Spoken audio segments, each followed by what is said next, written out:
کے تمام افراد کے لیے اس وقت بہت دکھ اور غم کی گھڑی ہے۔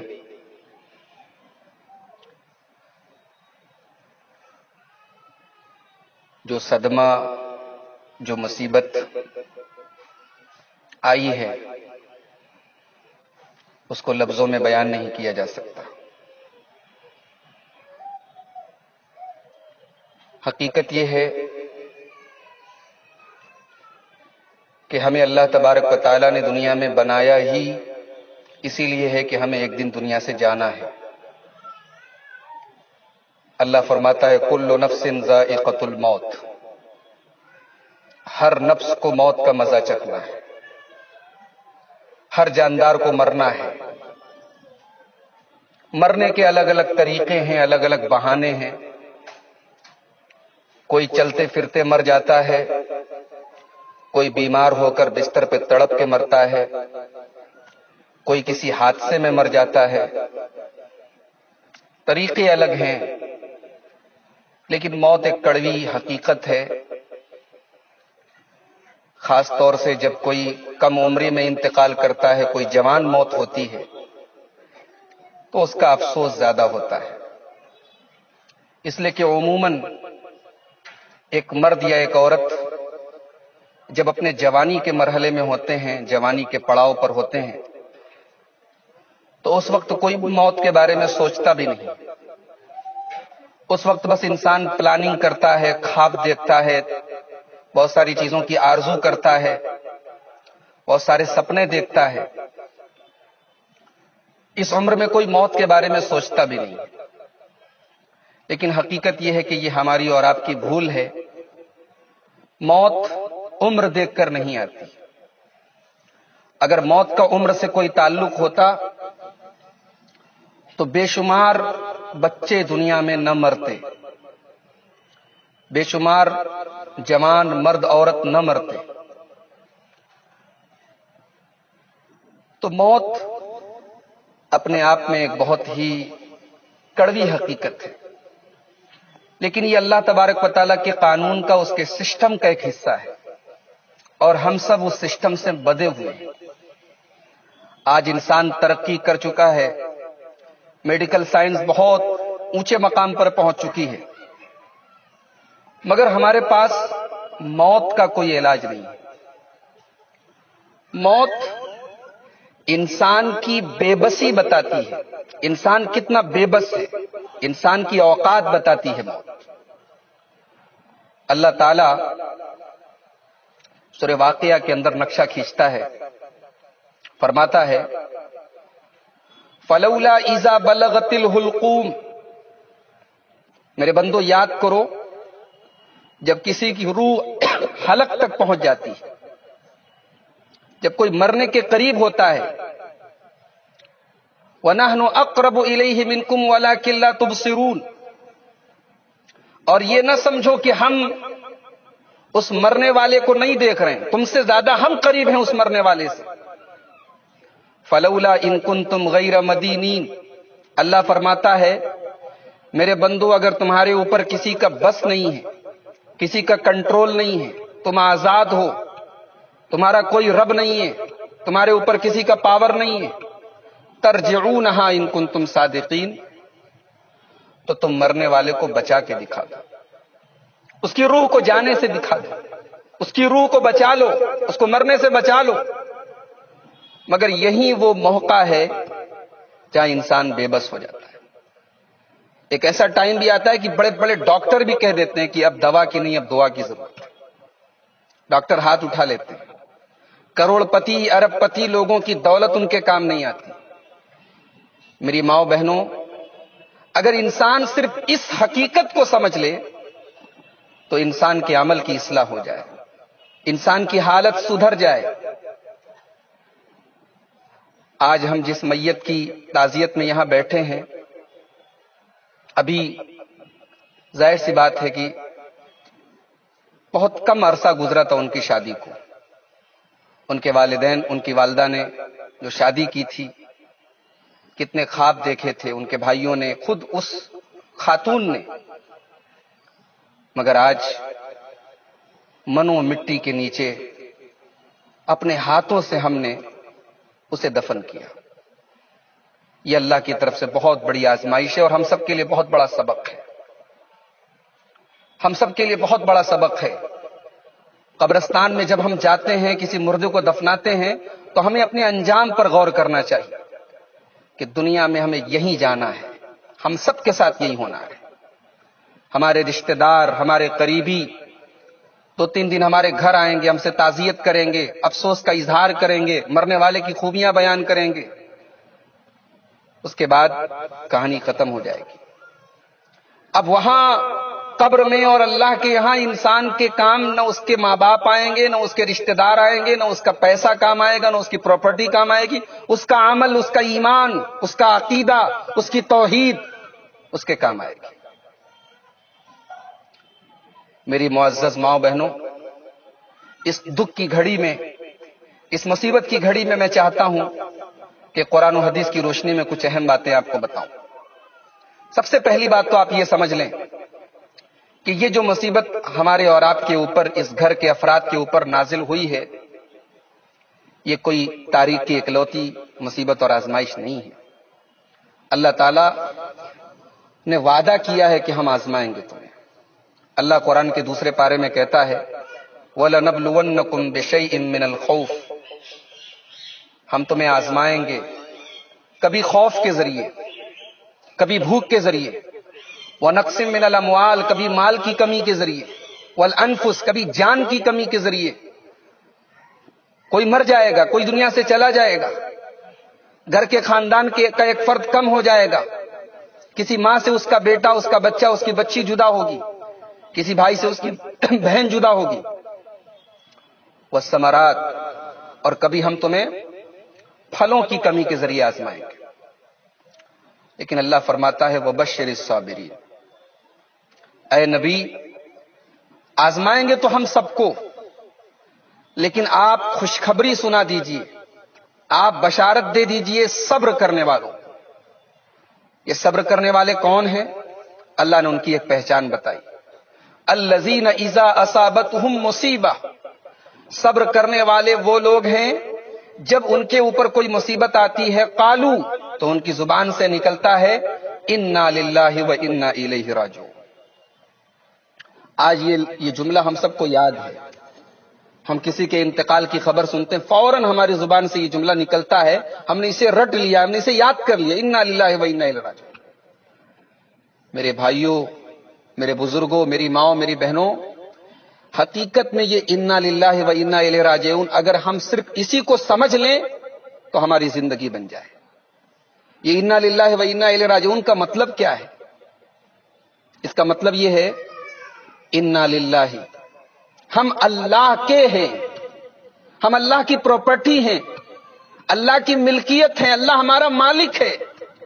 اور ظاہر سی بات ہے مالک کو اختیار ہے, جب چاہے بھیجے, جب چاہے اٹھا لے. نہ اپنی مرضی سے دنیا میں آئے ہیں, نہ اپنی مرضی سے دنیا سے جائیں گے. تو انا للہ, اس جملے نے ہمیں ہماری حقیقت بتائی کہ ہم اللہ کی ملکیت ہے, ہمارا مالک اللہ ہے.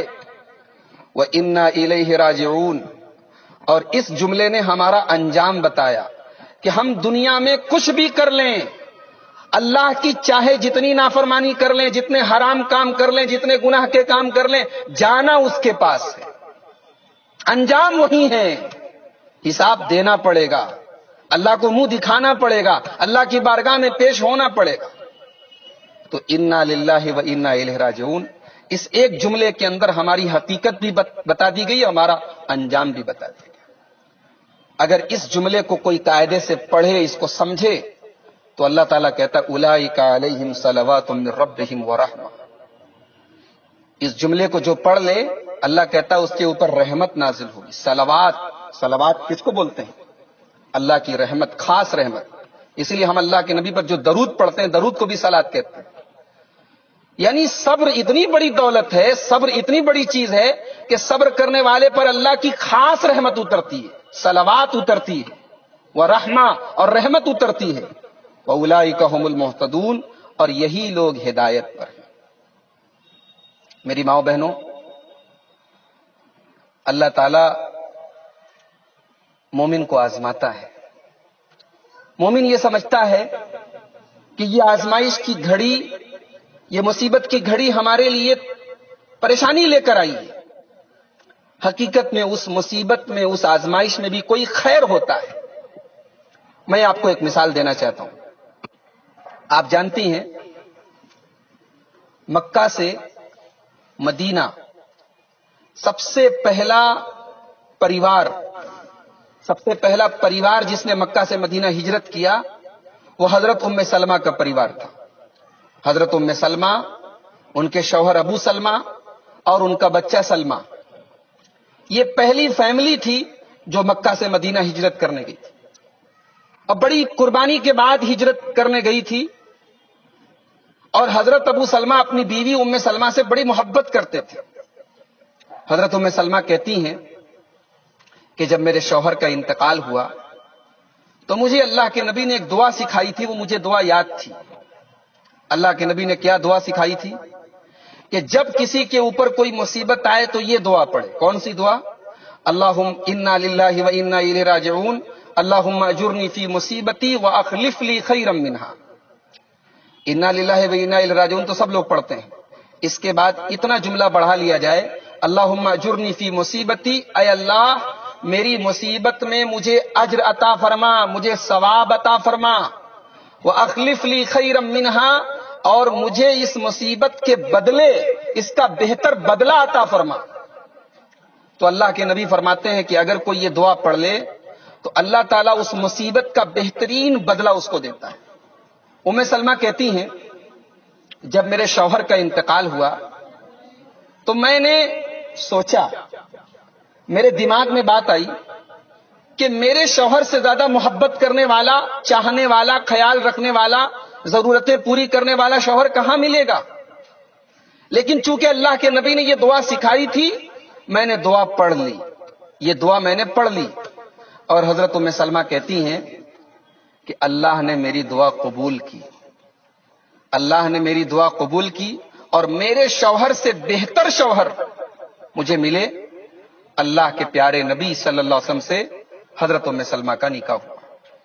تو میری ماں بہنوں، پہلی بات یاد رکھیں کہ مصیبت، جیسے کہتے ہیں نا سونے کو جتنا آگ میں تپایا جاتا ہے تو کھرا کھوٹے سے الگ ہوتا ہے. مصیبتیں ہمیں تپاتی ہیں، آزمائشیں ہمیں کھرا کرتی ہیں. اللہ کے پیارے نبی فرماتے ہیں لا یزال البلاء بالمؤمن، مومن کے اوپر مصیبت آتی رہتی ہے اور مومن کے گناہ جھڑتے ہیں. مصیبت پر اگر مومن صبر کرے، برداشت کرے، اپنی زبان پر کنٹرول کرے، ایسی کوئی بات نہ بولے جس سے اللہ ناراض ہو، تو اس کے گناہ معاف ہوتے ہیں. اور یہی نہیں، چھوٹی چھوٹی مصیبت، اللہ کے پیارے نبی فرماتے ہیں اگر مومن کو کانٹا بھی چبھتا ہے، ایک پیر میں معمولی سے کانٹا بھی چبھتا ہے، اگر مومن اس پر بھی صبر کرتا ہے تو وہ مصیبت بھی مومن کے گناہ کو مٹاتی ہے. میری پیاری ماؤں بہنوں، میرے بھائیوں، اگر آپ آزمائش کی بات کریں تو کیا ہمارے نبی صلی اللہ علیہ وسلم کے اوپر کم آزمائشیں آئی تھی؟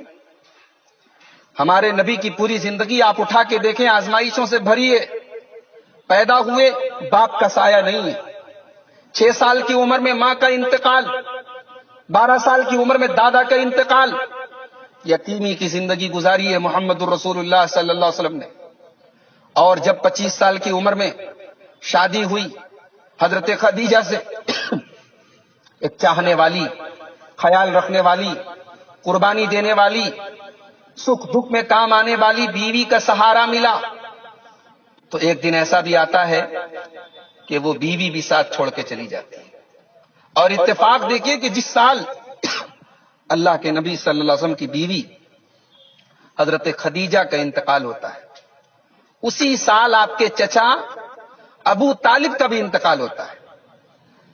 خدیجہ سے گھر میں سپورٹ ملتا تھا، ابو طالب سے باہر سپورٹ ملتا تھا. اللہ کے نبی سے یہ دونوں سپورٹ چھن گئے. مگر اللہ کی قسم، میرے نبی نے رونا پیٹنا نہیں کیا.